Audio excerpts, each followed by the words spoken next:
부르짖는 자의 기도가 악한 자들을 살린다라는 제목으로 하나님 말씀 선포하겠습니다. 우리가 하나님 앞에 구원을 받는 것은 굉장히 개인적인 거죠. 그러니까 우리가 케르케오라 그런 말을 했습니다. 신 앞에선 단독자. 그러니까 우리가 하나님 앞에서 1대1로 서서 내가 믿음이 있는지 아니면 내가 구원을 받았는지 주님으로부터 확인을 받아야 되는 거예요. 그 개인의 믿음으로 우리가 구원을 받는 겁니다. 엄마의 믿음이 좋다고 해서 그 아들이 구원받는 게 아니에요. 예전에 한국에서 그랬어요. 하도 교회를 안 나오는 아들한테 나오라고 했더니 아이고 우리 어머님 천국 갈 때 제가 그 치마 붙잡고 가면 되죠. 뭐 이런 말. 갈 수 있을까요? 없을까요? 없죠. 믿음은 굉장히 개인적인 거라서 구원은 각자의 믿음으로 구원을 받는 거예요.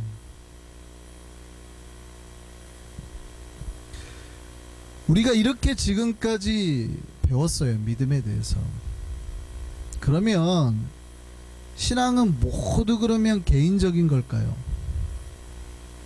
저 사람이 옆 사람이 믿든 안 믿든 이 사람이 죄를 범하든 범하든 말든 나하고는 그러면 아무런 상관이 없는 걸까요?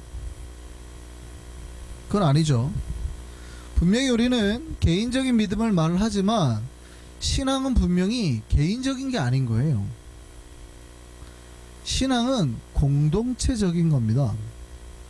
신앙에는 오히려 개인적인 성격보다는 공동체적인 성격을 훨씬 많이 얘기해요. 성경의 서신서는 대부분 교회를 향한 겁니다. 개인적인 서신도 있지만 많지 않죠.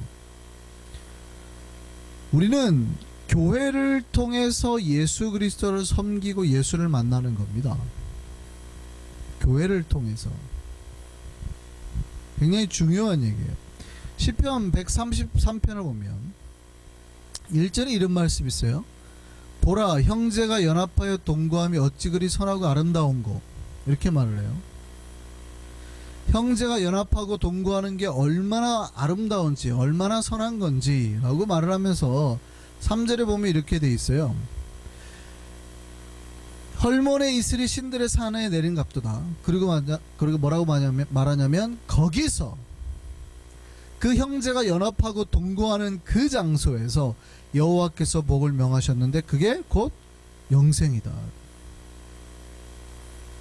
그러니까 우리가 구원, 영생, 천국이라는 것이 우리는 굉장히 개인적인 거라고 생각을 하는데, 사실은 형제가 연합하는 자리에 너희들 중에 두세 사람이 내 이름으로 모인 곳에 예수가 그 자리에 계시는 거예요. 거기에 천국이 임하는 거예요.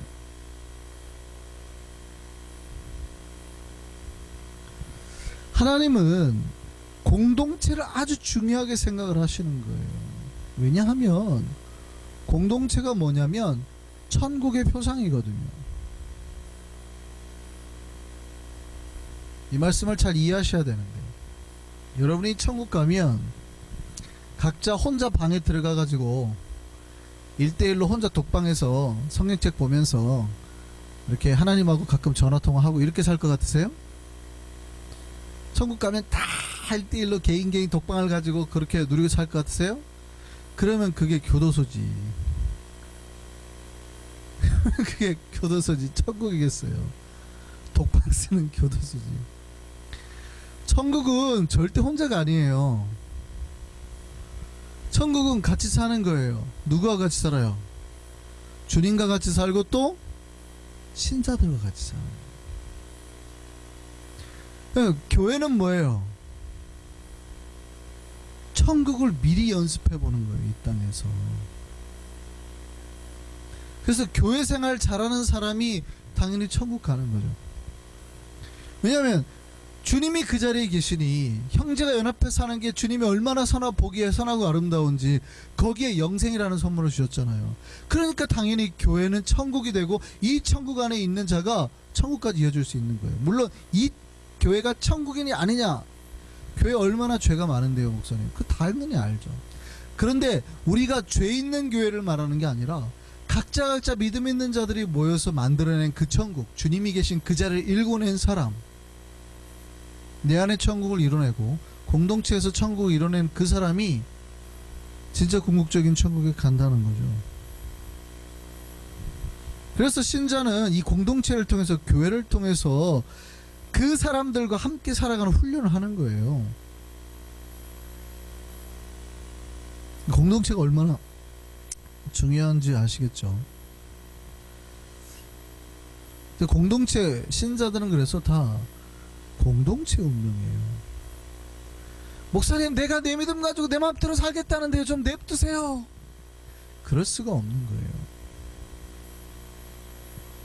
아, 목사님, 내가 지옥 같은 말도 왜 신경을 쓰세요? 그럴 수가 없다고요. 영근사님 수혁이 되게 잘 오셨죠. 내가 안 나오는 말도 무슨 상관을 하세요? 할 수고 말할 수가 없다 이 말이에요. 공동체는 영향을 주고받아요. 공동체는 같은 운명을 받게 됐단 말이에요. 그러니까 내가 잘못한 게 없는데 저 사람이 잘못한 것 때문에 내가 욕을 얻어먹어요. 공동체는 내가 죄를 범하지 않았지만 저 사람이 죄를 범하잖아요.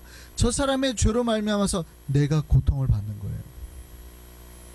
이해됐어요 이게? 목사님 조금 뭔가 안 맞는데요. 자기 지은 죄의 대가 자기가 받아야죠. 그 말이 맞을까요? 틀릴까요? 분명히 맞는 말 같거든요. 분명히 맞는 말. 우리가 죄 지은 적이 없는데 제가 믿음 없으니까 제가 고통당해야지 라고 말할 것 같단 말이죠.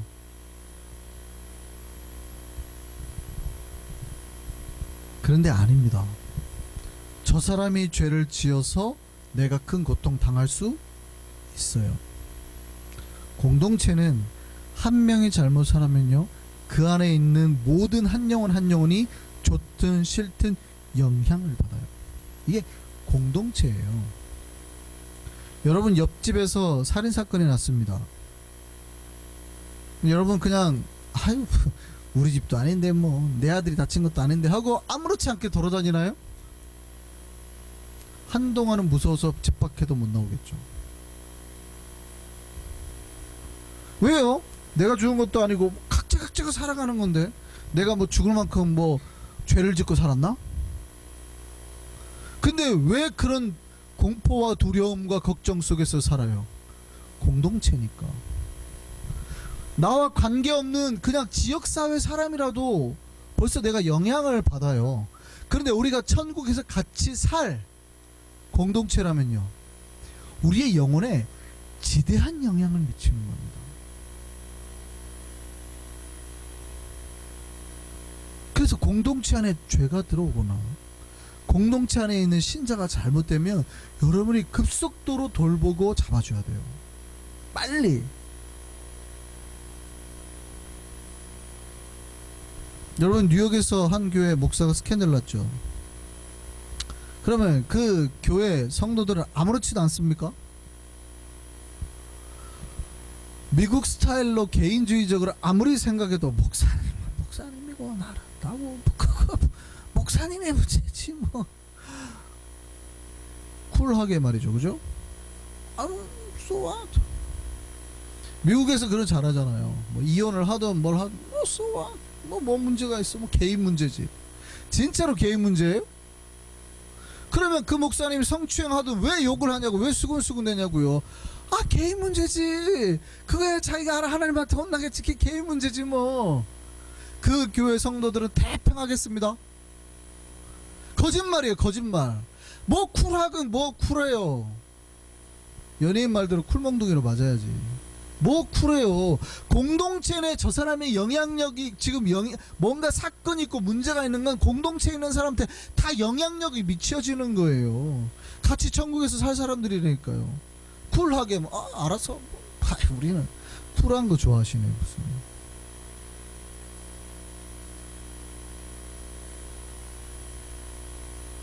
그럴 수가 없는 거예요. 공동체라는 거는 한 명이 잘못하잖아요, 전체 영향을 줘요. 지금 그 교회가 뭐 행복하겠습니까? 난리가 났지. 난리가 났어요. 뭐 술을 하고 뭐 난리가 났죠, 뭐 서로.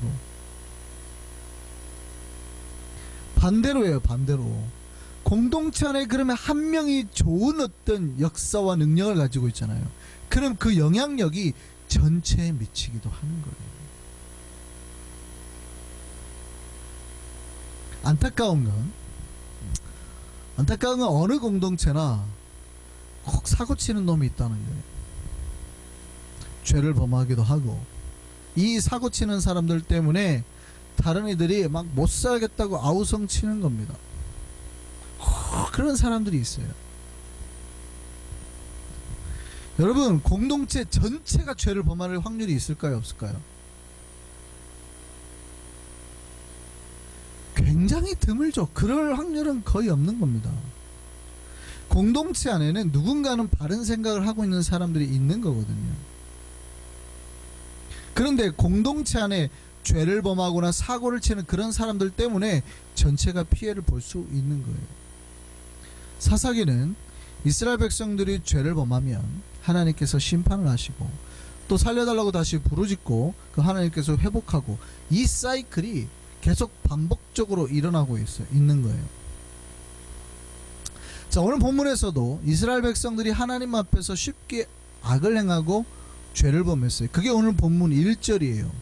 이스라엘 자손이 또 여호와의 목전에 악을 행하였대요. 그런데 한번 생각을 해보시죠.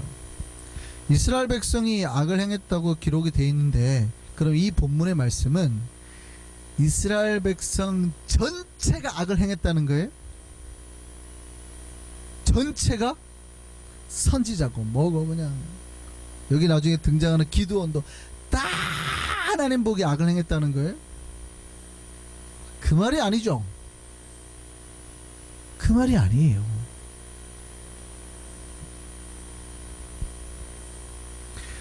상당수가 악을 범했겠죠. 상당히 많은 수가. 그런데 전체는 아닌 거예요. 그런데 잘 보세요. 하나님께서 그 몇몇 부분의 사람들의 죄를 보시고 미디안이라는 나라를 들어서 이스라엘을 치셨어요. 그러면 미디안이 하나님의 도구로 쓰임을 받을 때, 이스라엘을 공격할 때 죄 지은 놈들만, 하나님을 배신하는 놈들만 골라서 공격을 했을까요? 아니면 죄 없는 어린아이들이나 여자들이나 그 전쟁으로 인해서 희생당했을까요?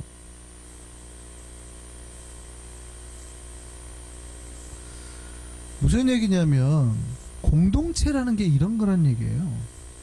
사실은 공동체라는 거는 공동체 안에 죄를 범하는 나쁜 놈들로 인해서 죄 없는 사람들이나 선한 사람들까지도 피해를 보게 된단 말이죠. 안타깝지만 슬프지만 이게 공동체예요. 그래서 공동체는 가급적이면 공동체 안에 선한 이들로 가득 차도록 힘을 써야 되는 거예요. 나 혼자 변하는 걸로 기뻐하면 안 돼요. 전체가 같이 변하도록 노력해야 되는 거예요. 공동체 안에 있는 사람이 똑바로 안 하잖아요. 전체가 다 그렇게 왜 말을 그렇게 하세요? 라고 말을 해야 되는 거예요. 왜 자꾸 싸우려고 하세요? 공동체는 지금 교회 안에서 뭐 하시는 거예요? 여기가 천국이라면서요. 누군가가 막 신앙이 떨어지면 잡아줘야 돼요. 쿨하게. 아이고, 알아서 하시겠죠. 자기 신앙은 자기 건데. 하면 안 된단 말이에요. 그 사람의 불신하는 것 때문에 모두에게 영향력이 미쳐지게 되는 거예요. 나 혼자 변하는 거에 기뻐하지 말고 다 같이 변해야 됩니다. 거꾸로 자기를 들어봐서 내가 요즘에 하나님 말씀으로 바르게 변하지 않은 것 같으면 회개하셔야 돼요. 나 혼자만 문제가 되는 게 아니라 내가 다른 누군가에게 영향을 주고 있는 거예요. 내가 요즘에 제대로 찬송 안 하니까 초신자들이 보고 찬송 안 해도 되나 봐. 내가 11조 제대로 안 하니까 여기는 11조 제대로 안 해도 되나 봐. 내가 굉장히 나쁜 영향력을 준단 말이죠.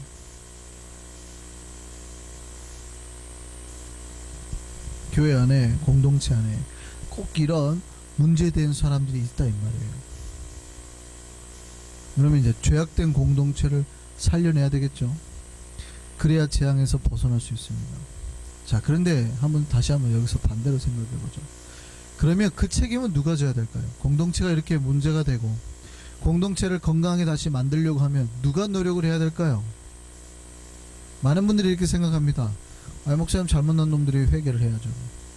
교회 맨날 싸우고 쑤하고 풍비박산 놈들이 책임을 져야죠. 맞는 말이죠. 물론 맞는 말인 것 같은데 교회 안에 계속해서 죄를 줄 수는 없죠. 그래서 죄를 범한 사람들이 죄를 고백하고 돌아오게 만들어야 되는 거예요. 물론 맞는 말인데 여러분, 우리 한성교회가 옛날에 막 쑤하고 막 그랬습니다. 그 사람들이 현재 남아있습니까? 안 남아있습니까? 없죠. 그럼 도대체 누가 회개를 해야 돼요? 누가 교회를 바로잡아야 돼요? 그러니까 이렇게 하는 거예요. 옛날에 그 사람들이 우리 교회를 이렇게 만들어 놓고 떠났다고. 그 사람들이 교회를 바로잡을 수 있을까요? 없을까요? 없습니다. 여러분 기억하셔야 돼요. 죄를 범하고 사고치는 사람들이 회개하고 돌아와서 공동체를 살릴 확률이 거의 없어요. 그들은 공동체를 망치는 거에 특화되어 있는 사람이지 살릴 수 있는 거에 능력이 전혀 없는 사람이에요. 하나님께서 죄를 범하고 망쳤던 그 사람들을 회개해가지고 공동체를 살리셨어요? 그런 적은 없어요. 막 배신해가지고 하나님 막 했던 사람들을 회개시켜가지고 그 사람들을 모세나 아론처럼 쓰셨어요? 성경에 그런 기록이 있어요? 없어요? 배신자들, 변절자들 하나님께서 막 때려가지고 회개시켜가지고 모세나 아론처럼 선지자로 쓰는 사례가 있어요? 없어요? 없어요. 그 사람들은 교회를 망치거나 싸우거나 그런 거에 밖에 능력이 없어요. 사실은 그들이 교회를 살릴 능력은 없는 거예요. 공동체를 살리는 거는요, 그 살리는 방법을 아는 사람들에게 맡기는 거예요. 하나님께서는. 물론 그 책임을 받은 사람은 억울하죠. 아니 다른 사람이 죄를 보면서 망친 걸 왜 내가 해야 돼? 라고 말할 수 있지만 그게 공동체 운명이에요. 그러니까 그 사람들은, 사고를 치는 사람들은 사고를 치는 것만 알지 공동체를 살리거나 회복시킬 수 있는 능력은 없어요. 그럼 공동체를 살리거나 회복시킬 수 있는 능력은요, 오히려 반대편에 서 있는 사람들. 여러분, 누군가는 망치고 누군가는 치워야 돼요. 누군가가 똥을 싸면요, 누군가가 치워야 돼요. 여기다 똥 쌌다는 얘기는 완전 베이비거나 정신이 없는 사람이에요. 미친 사람이잖아요. 예를 누가 여기다 똥을 쌌어요. 그러면 완전 베이비인 거거나 아니면 정신이 없는 사람이에요. 근데 여러분이 거기서 다 우리는 거룩하고 클린하니까 빨리 치워! 아무리 가르쳐도 치울 수 있을까요? 없을까요? 못 치우는 거예요. 그거는 누가 치워요? 정신이 바로 바뀐 사람이, 몸이 건강한 사람이. 너무 이해되시죠? 사고 치는 사람은 사고밖에 못 치는 거예요. 그거를 수습할 수 있는 능력이 없는 겁니다. 억울하지만 그게 공동체예요. 예전에 한국에서 김영삼 정권에서 IMF 때가 터졌죠. IMF가. 그걸 누가 다 메웠습니까? 김대중 정부에서 다 메웠잖아요. 그러니까 노무현 정권에서 이제 이거를 거의 해가지고 외환보유고 세계 2위까지 만들어놨잖아요. 그죠? 뭐 당시에 김영삼 정권 때 국민소득이 8,000불대였는데 노무현 정권 때 2만 불을 올렸어요. 수출도 600억 불 수준인데 3,200불로 올렸어요. 주택 보급률이 60%였는데 105%로 올렸어요. 400만 신용카드 신용불량도 다 해결했어요. 근데 또 나라가 요즘에 흔들리죠. 난리죠. 최근 10년 사이에. 오늘 뉴스 보니까 이런 뉴스는 또 살다 처음 봤어요. 대한민국 재벌 1위가 현대였잖아요. 아세요? 현대가 지금 폭삭 망한 거? 재벌에 안 속해요. 이제 자산대가 중소형대로 떨어졌습니다. 현대상선 다 팔아버리고 매각해버리고 현대 재벌이 지금 그냥 중대형 재벌로 안 들어가고 중대형, 약간 중소보다 좀 큰 중대형 기업으로 뚝 떨어져 버렸어요. 대한민국 넘버원 재벌이었는데 지금 뭐 대우조선부터 해갖고 막 한국 기업들이 막 망하고 있죠. 왜 그랬을까요? 그쪽 출신 사람이 100조 되는 돈을 날려먹었잖아요. 거의 100조를 날려먹었잖아요. 정치 얘기는 그만하고. 문제는 이제 앞으로 대통령 될 사람이 또 누군가가 쌓아놓은 똥을 치워야 될 거예요. 억울하단 말이죠. 억울해. 엄청 억울할 거예요. 근데요, 이게 공동체예요. 어쩔 수가 없는 거예요. 어쩔 수가 없는 거예요. 그럼 애초에 잘 뽑았어야지.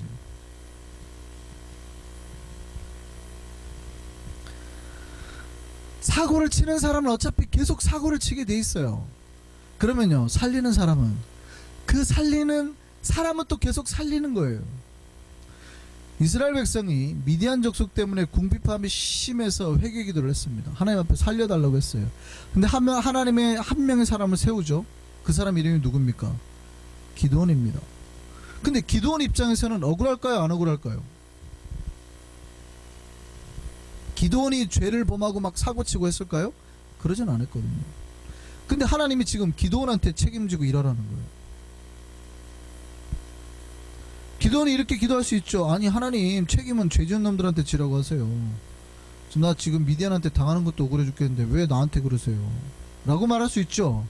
근데 기드온이 그렇게 기도하지 않고 하나님 뜻 받들어 이스라엘 백성 구원하는 것에 자기의 삶을 바쳤습니다. 억울할까요? 안 억울할까요? 개인적으로는 억울할 수 있어요. 근데 공동체는 그런 거예요.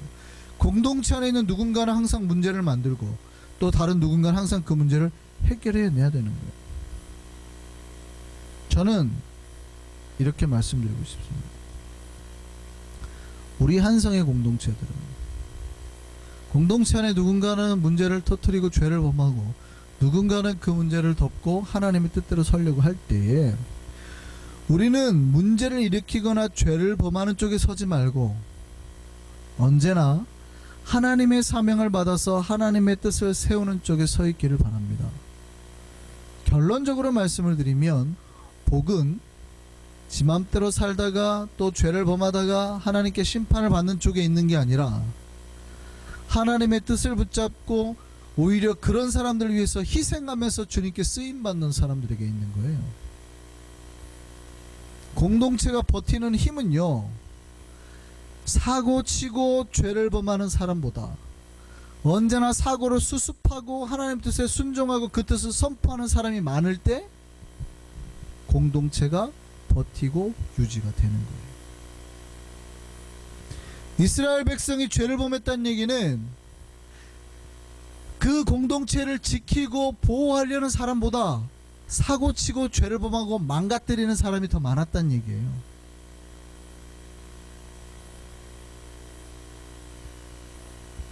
공동체가 죄를 범하고 자기 마음대로 사는 사람이 많아지면 그 공동체는 점차 가라앉게 돼 있는 거예요. 이스라엘에 문제가 발생했을 때 이스라엘 자손이 여호와께 부르짖었습니다. 여기서 잘 생각해 보세요. 자, 부르짖은 사람이 누구예요? 죄를 범했던 사람들?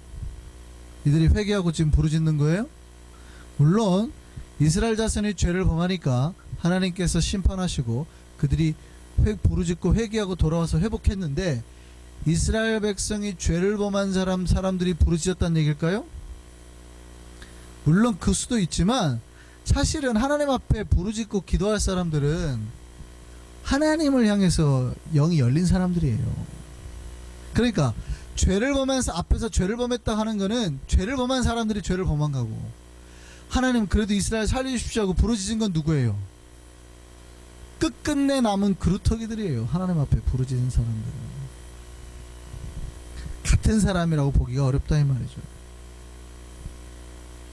성경은 똑같이 이스라엘 백성이라고 되어 있지만 그 안에는 죄를 범한 자들과 부르짖은 자들이 사실은 구별되어 있는 거예요. 그러면 공동체가 건강하려면 어떻게 해야 돼요? 죄를 범하려고 하는 자들보다 부르짖는 자들이 더 많으면 되는 거예요. 그 안에 있는 상처를, 공동체 안에 상처가 있잖아요. 근데 그 안에 있는 상처를 누군가가 싸매고 누군가가 위로하고 공동체 안에 있는 고난과 아픔을 누군가 덮으려고 하는 사람들이 많을 때 그 사람들로 인해서 공동체가 살아나는 거예요. 공동체마다 상처가 없는 공동체는 없습니다. 다 흉터가 있고 상처가 있고 찢어져 있어요. 그런데 어떤 공동체는 무너지고 어떤 공동체는 무너지지 않아요. 왜요? 계속 찢는 사람이 많으면 그 공동체는 무너져요.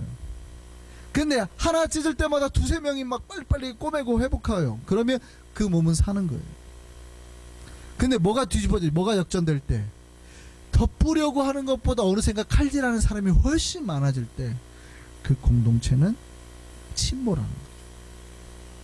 그러니까 좋은 신자, 건강한 공동체는 뭐예요? 누군가가 아픈 부분을 보고도 빨리빨리 회복하고 덮어주는 사람이 많은 공동체. 부르짖는 자는 누굴까요? 죄 지은 자들 때문에 상처난 사람들을 위로하고 그들 마음에 하나님의 위로와 소망이 임하기를 바라는, 하나님 그래도 우리를 살펴주십시오라고 소망 가운데 부르짖은 자들. 그 위로의 백성, 그 부르짖는 백성, 그 중보의 백성이 필요한 거예요. 그 기도하는 백성이 공동체를 살리는 겁니다. 왜 우리 공동체에 그런 사람이 있습니까? 다 있어요. 다. 그 사람 때문에 망하는 게 아니라 부르짖는 사람이 없어서 망하는 거예요. 내가 그 부르짖는 한 사람이 되지 않아서. 미국 애틀랜타 야구장에 한 흑인 소년이 구두를 닦고 있었어요. 그때 마침 야구 해설가가 와가지고 딱 구두를 닦으러 왔습니다. 그 꼬마가 너무 알아본 거예요. 아저씨 야구 해설가죠? 맞지? 궁금한데요. 야구공은 어떻게 이렇게 멀리 날아가요? 그랬더니 해설가 아저씨가 공을 딱 꺼내서 웃고 이렇게 설명해 줍니다. 이 공을 자세히 봐. 야구공은 좀 달라. 야구공을 보면 실로 꿰맨 상처가 가득하지. 그런데 이 상처 때문에 야구공은 보통 공보다 더 멀리, 더 높이 날아간단다. 이 말이 이 아이의 가슴에 깊이 남아서 인생을 바꿨답니다. 이 아이는 불우한 환경 속에 살았잖아요. 그러니까 고난과 상처 가운데 이 아이는 인생이 너무나 아팠어요. 그런데 이 사람의 이 말 한마디가 그 아이의 그 상처를 위로하고 아이에게 소망을 던져주고 아이에게 희망을 불어넣었던 거예요. 이 아이가 나중에 성장해서 누가 됐냐면 7대 유엔 사무총장을 지낸 코피 아난이 됐습니다. 결국 노벨 평화상을 받았죠. 안타깝게도 우리 요번에 유엔 사무총장이 한국인인데 노벨 평화상을 못 받았죠. 보통 유엔 사무총장은 다 노벨 평화상을 받는데 지금 역대 최악의 사무총장이라고 욕을 엄청 먹고 있어요.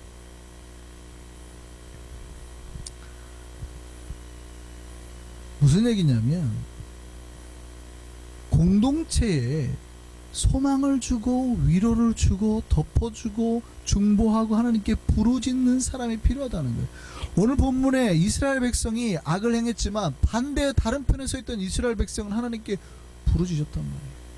그랬더니 하나님이 들으시고 누구를 선택해요? 기드온을 선택해요. 이스라엘 백성이 살아난 거는요, 바로 기드온 때문이 아니라 죄를 범한 자들을 대신해서 하나님께 기도한 그 중보자들 때문이에요. 그들을 위해서 하나님 앞에 중보한 그 사람들 때문이에요. 교회는 교회의 고난과 아픔을 덮고 하나님의 힘과 능력을 끌어오려는 그 중보의 기도자가 필요한 겁니다. 여러분, 중보라는 말의 한문을 잘 보면은요, 사람 인자의 가운데 중자예요. 그다음에 보자는 우리가 보험할 때 쓰는 거거든요. 그러니까 뭘 보호한다는 뜻이죠. 재밌는 거는 사람이 한가운데 서 있다는 거예요. 중보라는 개념이 사람이 가운데 서 있어서 양쪽을 보호하는 거예요. 그래서 중보라는 말의 라틴어는 그런 뜻입니다. 갈라진 틈 가운데 서 있다 라는 뜻입니다. 중보라는 뜻이 그거예요. 하나님과 인간 사이에 틈이 발생했을 때 그 가운데 서주는 사람이 중보자죠. 그러니까 교회 안에 누군가가 사고를 쳤을 때 그들과 하나님 사이가 틈이 갈라지잖아요. 교회가 그것 때문에 뭔가 갈라져서 죄가 들어오잖아요. 중보자가 누굽니까?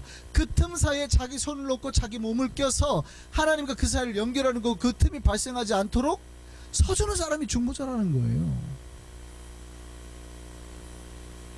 물론 요즘에는 중보기도라는 단어나 중보자라는 말을 쓰지 말자고 말이 많지요. 왜 그럴까요? 우리에게는 중보자가 있거든요. 디모데전서 2장 5절 말씀 보실까요? 하나님은 한 분이시요 또 하나님과 사람 사이에 중보자도 한 분이시니 그 사람이신 그리스도 예수라. 사실 우리에게 중보자라는 말은 우리가 중보기도를 할 때 중보자라는 말을 씁니다. 목사님이 우리의 중보자가 되셔서 이러는데 사실은 그런 말 쓰시면 안 돼요. 중보자는 오직 예수님밖에 없는 건데 우리가 사실은 중보기도라는 말보다는 중보적 기도를 한다라는 말로 좀 바꿔 쓰라고도 합니다. 근데 저는 단어가 그렇게 중요하지 않다고 생각합니다. 우리가 중보기도를 한다고 해서 우리가 예수님같이 됐다고 생각하는 사람은 없으니까 누군가를 위해서 기도하는 거예요. 도고기도 같은 거죠. 그런데 예수님이 우리의 중보자신데 신자는 루터가 그랬어요. 모든 신자들한테 작은 예수가 되라 그랬단 말이죠. 신자들이 해야 될 거는 예수가 되어야 되는데 모두가 리틀 지저스가 돼야 되는 거예요.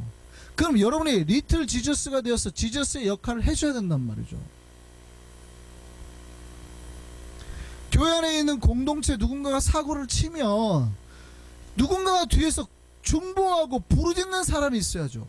그래야 공동체가 살아나는 거예요. 근데 부르짖지를 않아요. 다 사고만 치고 있어요. 이 사람이 욕하고 저 사람이 싸우고 저 사람이 뭐 누가 스캔들을 뻥 터뜨려 뭐 돈 문제로 뻥 사고만 치고 다녀 다. 근데 아무도 중보를 안 해요. 그럼 어떻게 될까요? 망하는 거죠. 교회가 다 그냥 같이 죽어야죠. 한두 명이 중보해도 중보하는 사람의 역할이 사고 치는 사람을 못 덮으면 죽는 거예요. 제가 말씀드렸잖아요. 칼로 찢는데 꼬매고 회복시키는 사람이 적으면 죽는 거예요. 아이 목사님 그래도 왜 그렇습니까? 제가 얼마나 신앙생활 잘하는데요. 죄송한데요. 이스라엘 백성 중에서 이스라엘 백성 전체가 죄를 범했겠냐고요. 근데 미디안에 와가지고 외치게 하셨겠냐고요. 그들이 다 죄를 범해서 그래요? 아닌 거예요. 그런 거예요. 부르짖는 자의 수가 훨씬 적었다. 하나님 앞에 기도하고 깨어서, 그러니까 사고 치는 사람 때문에 교회가 망하는 게 아니라 누구 때문에 망해요? 중보하지 않은, 부르짖지 않는 사람 때문에 교회가 망하는 거예요. 똥 싸는 애들을 정신 지체에 누가 이렇게 똥을 쌌어요. 어떻게 뭐라고 할 거냐고요. 근데 치우는 사람이 없어요. 똥 싸는 사람은 둘이에요. 갓난애기 하나, 정신지체 남자 하나. 자, 계속 싸고 다닙니다. 근데 치울 사람이 50명인데 안 치워요. 치우는 사람은 한 명, 할머니 한 명. 근데 둘이 계속 싸고 다닌다고 해보세요. 할머니가 하루에 한 번 와갖고 치우는데, 딱 기도하러 한 번 왔다 가는데, 둘이 똥 싸고 아침에 싸고 저녁에 싸는 걸 치울 수 있겠어요, 없겠어요? 그 냄새를 없앨 수 있을까요, 없을까요? 없는 거예요. 사람이 아무리 많아도 그러면 그 공동체는 다 썩은 냄새, 부패한 냄새에 찌들어가는 거예요. 그러면 교회가 왜 망해요? 사고를 못 내게 할 수는 없어요. 그 안에 새 가족이 있고 아직 회심하지 못한 사람들이 얼마나 많을 텐데. 그럼 누구 때문에요? 기도하지 아니하는, 하나님 앞에 부르짖지 아니하는, 바로 진짜 신앙생활을 해야 될 사람들이 하지 않아서요.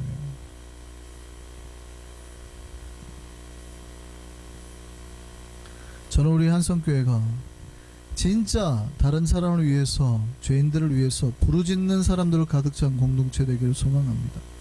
우리의 기도로 죄인이 살아납니다. 우리의 기도로 공동체가 살아나게 될 줄 믿습니다. 우리가 기도하지 않고 하나님께 부르짖지 않으면 죄인들 때문에 망하는 게 아니라 우리 때문에 망하는 거예요.